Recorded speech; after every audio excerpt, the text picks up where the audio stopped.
Ancient and Modern Britions, Chapter 8. Book by David MacRitchie. This chapter will discuss the following: the black topography and some examples, the miscellaneous black terms, the black tribute, the Ethiopian Minstrels, the gypsies and the Baudrillard theory, Egyptians, pagans, sorcerers, jugglers and pugilists, who wear the painted buffoons. Are druidess and witches one and the same? Start of chapter.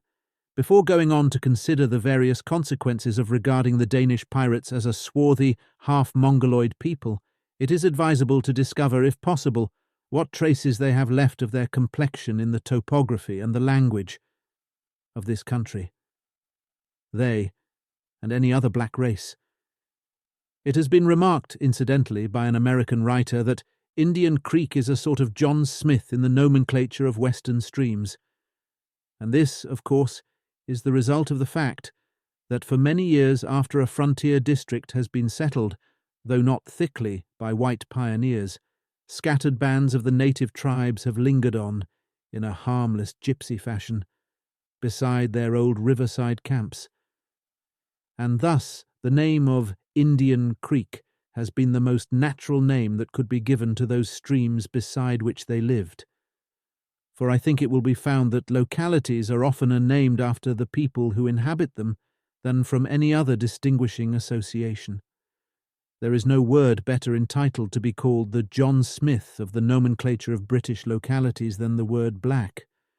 Undoubtedly there are cases where this adjective has been applied because it denoted some apparent and striking feature in the landscape, as for example in the case of the gloomy black country, or where some craggy peak asserts itself distinctly as a black rock. But in most instances no such explanation is satisfactory, and it is apparent that the real origin of the name dates from the days when certain portions of Scotland were distinctly recognised as black divisions, for the simple reason that they were peopled by black races over whom, in the latter half of the 10th century, there ruled Kenneth MacMalcolm, known to his contemporaries as the Black. At this present time, certain districts in the southern states of America are called the Black Regions, for a similar reason. And since the waters of the Black Sea are not black, it is more than probable that the savage tribes whose presence upon its coasts once made it known as the Axine, or inhospitable sea, were also black. The Egyptians who dwelt by the Red Sea depicted themselves as red, which the sea itself is not. And though it may be argued that the White Sea was so named on account of the snowy ice floes that cover its surface the greater part of the year, what is one to make of the more Arctic Kara Sea? It may be left, however, to others to settle whether those seas and various European rivers and districts, of which latter the Black Forest is an example, originally received their titles from the presence in their neighbourhood of a black people, or from some striking natural feature. There are plenty of names for our present purpose within the limits of the British Islands. One of the most convincing of these is the Black Isle of Ross-shire, otherwise known as Ederdale, which it has been already presumed is a token of the presence there of the Adder tribe. This Black Isle is not really an island but a peninsular territory, between the two seas, or the Cromarty and Moray Firths, consisting chiefly of two great ridges parallel to one another, and running nearly from SW to NE, including the N slope of the Molby, or Yellow Hill. There are several old castles and numerous traces of Danish camps. It may be added that it formed a part of the ancient Moravia. It was almost the last part of the Scottish mainland in which the Danes lingered, and their expulsion and the battles preceding it were contemporaneous with the struggles between the Scottish monarchs, assisted by Normans and Flemings, and the Moray rebels, so that whether the Moray men and the Danes are to be regarded as one and the same, or only as akin to each other, there is quite sufficient reason for that particular corner being styled the Black Isle, without endeavouring to prove that its scenery is black, which it is not. As they bowled along in the deliberate German express train through the Black Forest, Colonel Kenton said he had only two things against the region. It was not black, and it was not a forest. Mr. Howells at the Sign of the Savage. It may be objected that the district was once clothed with an actual forest of dark and gloomy pines. This may be so, but if so, it is difficult to see why this particular forest should have been distinguished from the many equally sombre pine forests of Central Europe. It is much more likely that the true explanation of the name is to be found at the Sign of the Savage. The lochs, which throughout Scotland are named black, are too numerous to specify. Those which are styled yellow and red are also numerous, but for more than one reason they cannot be held as undoubtedly named after the dwellers along their shores. The Lake of the Red, Women on Cumro Mountain, in County Kerry, Ireland, speaks for itself. Not only are lochs and streams in Scotland designated black in English, and they constitute the majority. A larger number bear the Gaelic title of dubh, often hidden from a casual observer by its pronunciation of u, which it receives when aspirated, dubh. Loch Iwi and Pool Iwi are examples of this. This aspirated form is also disguised in some districts by the sound of hu which it receives. Sometimes also it becomes duv, duffy, and duff. It is perhaps a mistake to say that, in its English form, black is a common title of Scottish lochs, although a glance at an Ordnance Survey map is sufficient to show how common it is in Gaelic. But I see there is a black loch in the parish of Mearns, Renfrewshire, and another near Slamanan, in the county of Stirling. It may be said that Highland lochs are really black, in their peaty depths, and this is so far true. Why, therefore, should one loch be distinguished from another by this title, when all are alike black? So also it may be said that Pool Ewe, or the Black Pool, might be applied to many a sullen and gloomy river bayou, but the places so named in Ross-shire are formed by the sea, which is not black, and if the many black rivers in the United Kingdom got their titles from the sombre aspect of their depths, what is one to make of the not infrequent Black Ford? For, of course, a ford is the shallowest and whitest portion of a river, and the several black fords cannot well have been designated after their colour. Much more likely did they become known as the Black Fords for a reason akin to that which, to cite one modern example, has given to the Indian Ford on the Bow River, Saskatchewan, the title of Blackfoot Crossing. It is almost unnecessary to point out that the recurrence of the word Blark in the name of this particular tribe of Indians is a mere coincidence, and has nothing to do with the question under discussion. Any other ford that may be named after a tribe accustomed to use it will suit equally well. Had Blackfoot Crossing been named the Redskin Crossing, the parallel between it and the Blackford one in me would have been more exact. Blackwaters Naikui are quite common in the British Islands. There are at least 5 in Ireland and 1 in Essex, while the towns of Blackburn and Blackpool bespeak their origin.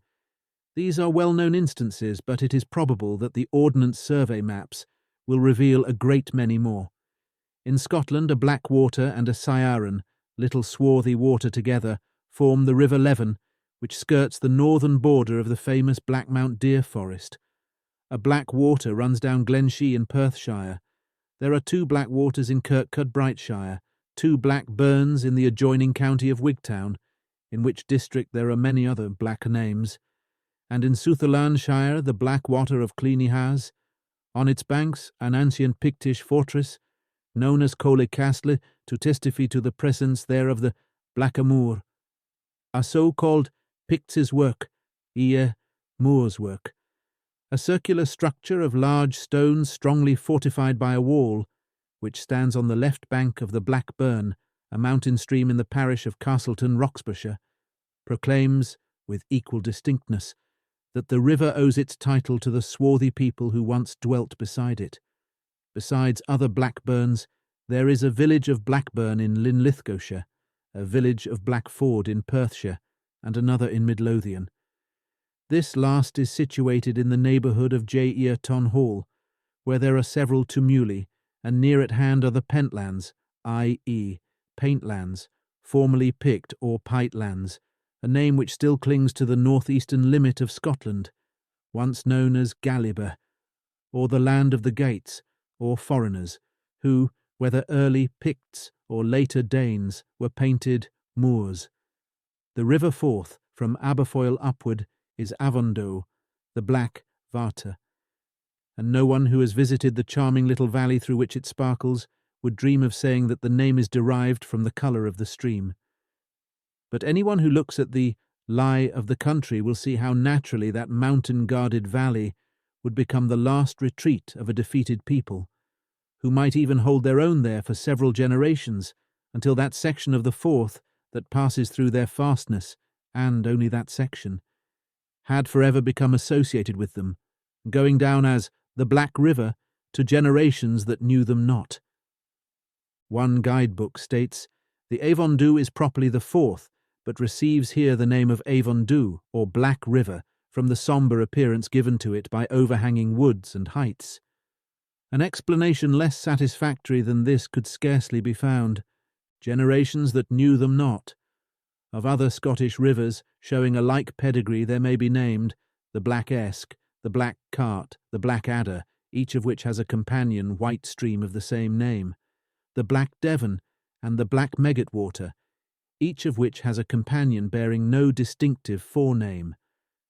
And it may be noted that the Black Adder flows through the district known as the Mearse or marsh, and that the Avondhu was one of the chief rivers of those marsh-dwellers, or Macats, the swarthy Damnoni. Of miscellaneous black names there are a great many. Without leaving London one can see Blackwell and Blackheath, neither of which is any blacker than the rest of the metropolis. The latter is less so, but the Danes encamped upon the heath during the year 1011 AD, which will easily account for the origin of its name. In Cumberland there is a Black Combe, and in Brecknockshire are the Black Mountains and the Black Forest. Such names as the Black Lions, of which as of Black Heads there are two, and Black Rock and Black Ballhead, all in Ireland may, and probably do bear only a superficial meaning.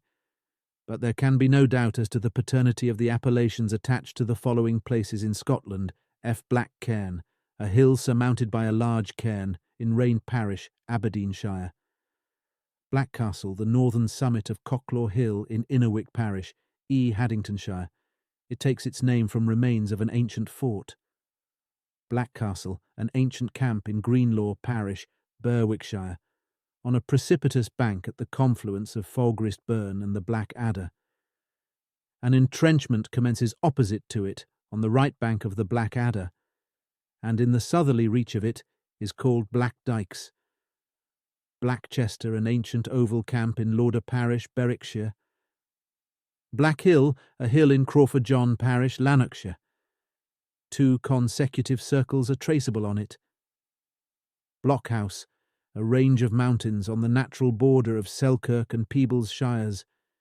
This region, from so early a period as the time of Malcolm Cianmore, belonged to the family of Douglas Idub Glass, or Black Swarthy, and appears to have been used by them as both a fastness and a hunting ground. Blacklaw, a ruined tower of the Douglases of Fingland. Black Quarter, the territory now forming Portpatrick Parish, Wigtownshire.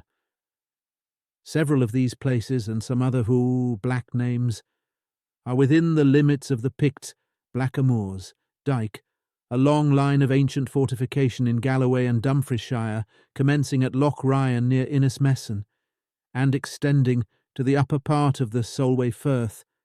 It separates the fertile lands of the seaboard districts from the irreclaimable wastes and wild fastnesses of the mountains. Along the line of this rampart there are several black lochs and white lochs in juxtaposition. Only those acquainted with the neighbourhood can decide whether any striking physical characteristic has given rise to the distinctive title in each case. But this seems very unlikely. This particular district should teem with relics of the black people is not surprising, since, according to Mr. Skene, the Picts of Galloway retained their individuality longer than any other division of their kindred. Blackness, on the southern shores of the Firth of Forth, is clearly an example of those names which have not been derived from any natural feature, and another such is Blackcup Scars in the Moorfoot Hills, where a circle of tall stones, 70 or 80 feet in diameter, and 3 large rings or ditches, about 50 paces in diameter, remind one that the dusky Australioids of Tasmania and the Deccan have reared such monuments as these. Several remarkable cairns or tumuli, and a distinct druidical circle in the neighbourhood of the Black Craig at Newcumnock, Ayrshire, point to a like comparison. In this vicinity, too, one of the Black Waters finds its source, and another hill bears the somewhat puzzling name of Black Larg. Near Moorbattle, Roxburghshire, there is a Blackdean Hill and a Blackwood Hill in Nithsdale. Finally, to complete this black list, there are such places as Blackirnside in Fife, Blackrig in Dumfriesshire and Blackridge in Linlithgow, and in Peeblesshire, Black Barony, the ancient home of the family D.C. Moravia, while among the mountain peaks that enclose Glen Almond, Perthshire, there are 2 bearing the names of Meal na Dim and Craig na Dim, that is to say, the hill and the Craig of the Blacks. There must always be a little uncertainty attending such surnames as Douglas. Its original meaning was undoubtedly black swarthy, but a time came when it ceased to denote complexion and passed into the class of ordinary meaningless family names. For example, Ballyduff in the north of County Kerry and Balduff near Alith, Forfarshire, each signify the Black Town. But Dufftown in Bavshire is more likely the town of the Duffs, the name having been given at a period when this had become a clan name, irrespective of complexion. The dusky Australioids of Tasmania and the Deccan have reared such monuments as these, several remarkable cairns or tumuli, and a distinct druidical circle in the neighbourhood of the Black Craig at Newcumnock, Ayrshire, point to a like comparison. In this vicinity, too, one of the Black Waters finds its source, and another hill bears the somewhat puzzling name of Black Larg. Near Moorbattle, Roxburghshire, there is a Blackdean Hill and a Blackwood Hill in Nithsdale. Finally, to complete this black list, there are such places as Blackirnside in Fife, Blackrig in Dumfriesshire, and Blackridge in Linlithgow, and in Peeblesshire, Black Barony, the ancient home of the family D.C. Moravia, while among the mountain peaks that enclose Glen Almond, Perthshire, there are 2 bearing the names of Meal na Dim and Craig na Dim, that is to say, the hill and the Craig of the Blacks.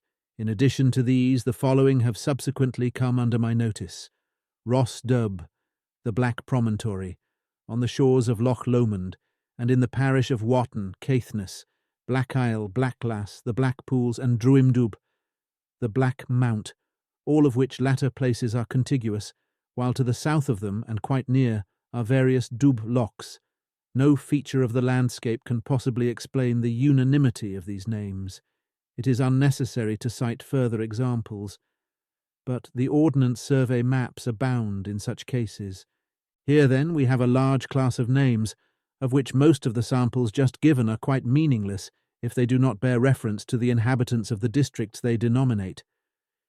It is true that in many similar cases the designation black refers solely to some natural feature, and that in some others the application of the term is doubtful. But after considering the majority of the instances already cited, it is impossible to reach any other conclusion than the one arrived at. And this being so, it is not necessary to surrender those names whose etymology is uncertain, since it is extremely probable that they, too, owe their fatherhood to the dusky complexion of the people who dwelt beside the places they designate. In addition to such topographical evidences, of which the foregoing specimens only form a fraction, there are cases where this qualifying adjective is still attached to objects not wholly, and sometimes not at all, inartificial. Dr. Jameson mentions in his Scottish Dictionary that in Argyllshire a certain kind of mill is styled a black mill. It is, he says, the designation unaccountably given to a milne of the ancient construction, having one wheel only, really quite as accountably given as the name of any black ford or black barony in the country. Again, the Iona guidebook tells you that the black stones of Iona, on which the Highland chieftains made oaths of alliance and mutual contracts, have all been carried away. They had not been removed when Martin visited the island last century, and he remarks of them, "A little further to the west lie the black stones, which are so called not from their colour, for that is grey, but from the effects that tradition says ensued upon perjury, if anyone became guilty of it after swearing on these stones in the usual manner." Here the title was confessedly not given from the colour of the stone, and the traditional explanation is no explanation, since the supposed result of forswearing oneself was to blacken the face of the perjurer, without affecting the stone, or indeed whether the oath had been taken on a stone or not. The apparent deduction is that tradition has here performed a not unusual feat. The true origin of the name has been forgotten, and since sonic reason must be given to inquisitive travellers, the effects that tradition says ensued upon perjury has been dragged into service. So might the peasantry of the Avondov Valley gravely inform the traveller of the 20th century that the upper reaches of the River Forth were one time as black as ink. I do not know whether the perjury fable clings also to a huge mass of rock called the Black Stone of Odin, to be seen in the Orcadian island of Shappinshay. The dictionaries Archaic and Gaelic, which is living archaic, so to speak, are full of memories of the black people, and these chiefly relate to the time when they were underfoot.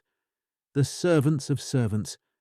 To this period belong the phrases which have been already introduced, the time when a girl of the lowest rank of peasantry was dubchaili, a black wench, according to the unbiased judgment of the author of Studies in the South, is one and same in Georgia or the Carolinas at the present day. British dubchailc was too often dubchaichion, so that indeed the two designations became interchangeable. Similarly, the talk of the mob is still called dubchaint, or black speech, and there remains also the military term dubachuin the flank to remind one that the Picts assisted ultimately in fighting the battles of their conquerors and, as Dr. Skinner tells us, formed one division of the Scottish army at the Battle of the Standard. It seems quite a tenable theory also that the black men, defined by Halliwell as fictitious men enumerated in mustering an army or in demanding coin and livery, represent another phrase-witness of the time when a minority of our troops were really black men, the phrase having long outlived the date when the black element, as distinctly such, became absorbed in the overwhelming white element. Another of Mr. Halliwell's archaic terms, black money, seems in one way or another to be connected with his black men. He explains this term to denote money taken by the harbingers or servants with their master's knowledge for abstaining from enforcing coin and livery in certain places, to the prejudice of others. Or it may, perhaps, be more reasonable to conclude that this expression is something equivalent to the still surviving blackmail, used at the present time in our daily speech, without any consideration of its radical meaning. But, however lightly we may use it now, this term is intensely significant. It links the Black Danes and the Black Huns together, by a tie of common custom as well as by a common hue. The expression applied by the inhabitants of Wales to the tribute exacted from their prince, Meredith, by the Danish pirates of the year 987 AD virtually signified blackmail, and moreover, the tribute of the Blackiami precisely phrases the tax paid by Theodosius to Rugilas, king of the Huns, 5 centuries before. It was blackmath. That is the origin of the term. Dans GCLT was blackmail equally with the tribute paid to the Black Huns by the Romans. The earliest instance of this term in its English form seems to be in an act of James VI of Scotland of the year 1567, where it is used in its modern sense, that is, without any reference to the complexion of the people to whom the mail or tribute was paid. This is the earliest date given by Dr. Jamieson in his Scottish Dictionary, where he further states, "This term was also used to denote a certain rate of money, corn, cattle, or other consideration, paid unto some inhabiting near the borders, being men of name and power, allied with certain known to be great robbers and spoil-takers within the counties, to the end to be by them protected and kept in safety, from the danger of such as do usually rob and steal in those parts. The words occur in an act of Queen Elizabeth's reign, by which time the phrase must, of course, have lost its first signification. But the reason of the phrase clinging to that particular district may be traced to the fact that the Danes of Northumberland belong to the branch of the Northmen called Dub Gull, or Dub Genti, that is, black strangers, and it is probably owing to this that, according to Armstrong, a lowland Scot and an Englishman were also Dubgauls to the white-skinned race of Highlanders who opposed them. Dubchis or Kios is the Gaelic equivalent rendered in the dictionaries a tribute, and blackmail, this last being of course the strict interpretation of the term. In its Gaelic form, it is a memorial of the time when 2/3 of Scotland owned the sovereignty of the Danes. The memory of this time runs through the West Highland and Irish tales, and indeed it was to free their people from this oppression that the traditional League of the Feen was formed. There was a king on a time over Erin, to whom the cess which the Lochlaners had laid on Alba and on Erin was grievous. They were coming on his own realm, in harvest and summer, to feed themselves on his goods, and they were brave, strong men, eating and spoiling as much as the Scotch and Irish, Albanaich and Eirionaich, were making ready for another year. And so, as the story goes, the oppressed peoples were roused into a bold effort to throw off the yoke. In looking over the lists of blackened names in the archaic vocabularies, one is constantly reminded of the deformed bodies and equally deformed moral natures of the Huns. The Chunorum impudica asserts itself everywhere, not only in the Dub Chaile and the Dub Choichion, but also in such words as these: Dub Helk, vice, wickedness, Dub Focal, a bad expression, literally a black word, Dub Godin, extreme disgust, abhorrence, all of which terms render it likely that the foul-mouthed black man who accompanied the Vinland expedition, and who is emphatically put down in the saga as a bad Christian, was a thorough-paced Black Dane, or Hun. It was noticed some chapters back that Duine Duhli, a black man, and Duine Gorm, a blue or woad-stained man, were one and the same.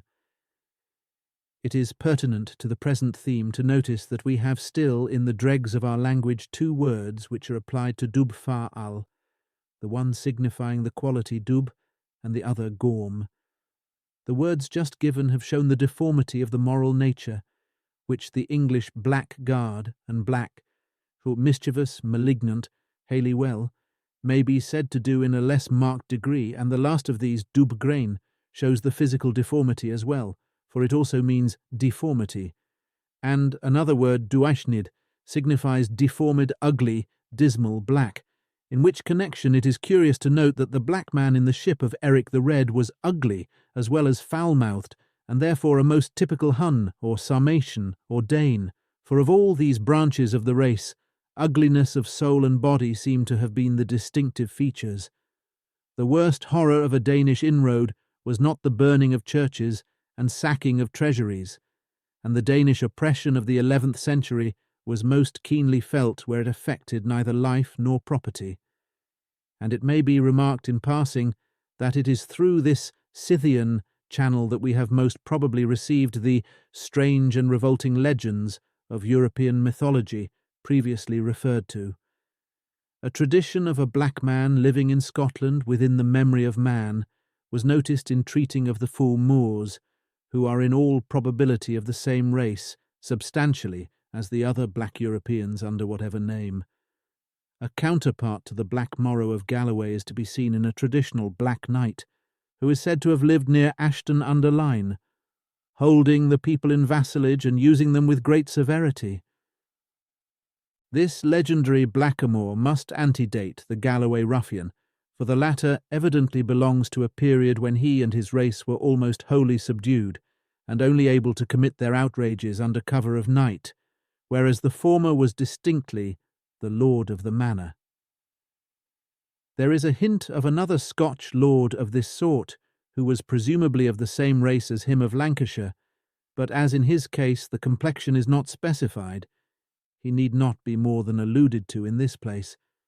In one of the notes to Ivanhoe, Sir Walter Scott adduces an instance which indicates the existence in our islands of a considerable black population within historical and comparatively recent times.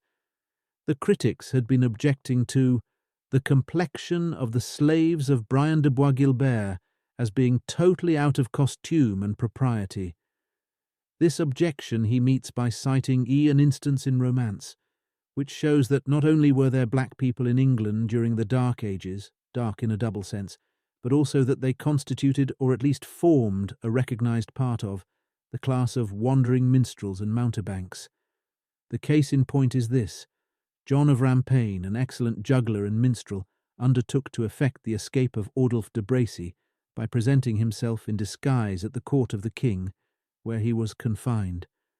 For this purpose he stained his hair and his whole body entirely as black as jet, so that nothing was white but his teeth, and succeeded in imposing himself on the king as an Ethiopian minstrel. He effected by stratagem the escape of the prisoner,